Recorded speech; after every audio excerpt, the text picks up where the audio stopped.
Good morning everyone, love you everyone. मेरा नाम सोनिया है। मैं कशिश फैशन ऑनलाइन कंपनी ब्रांड में जॉब करती हूँ।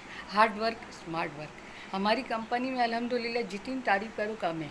कशिश फैशन ऑनलाइन कंपनी में ब्रांड में हर एक तरह का नई नई लॉन्च आती है। लेडीज़ के स्पेशलिस्ट जो ब्रोंज के ऊपर है, 0.5% गोल्ड प्लेटेड दिया होता है, जो आप कंटिन्यू 1 से 1.5 साल पहनते हैं तो ना कोई रैसेस नहीं होती है, कोई हिचिंग नहीं होती है। सुपर सुपर सुपर माशाल्लाह, जितनी तारीफ करूँ कम है।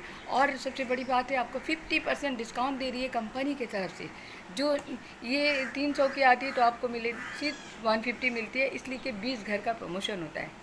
और आप लोग को वर्क फ्रॉम होम भी दिया जा रहा है। आप लोग अगर वर्क फ्रॉम होम भी करना चाहते हो तो please don't ignore, don't avoid, don't waste your time.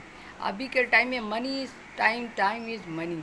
आपको सचमुच पैसा कमाना है और सेहत को फुल टाइम फाइन रखना है तो प्लीज़ कॉल कीजिए, रिप्लाई कीजिए और शेयर कीजिए। Good luck.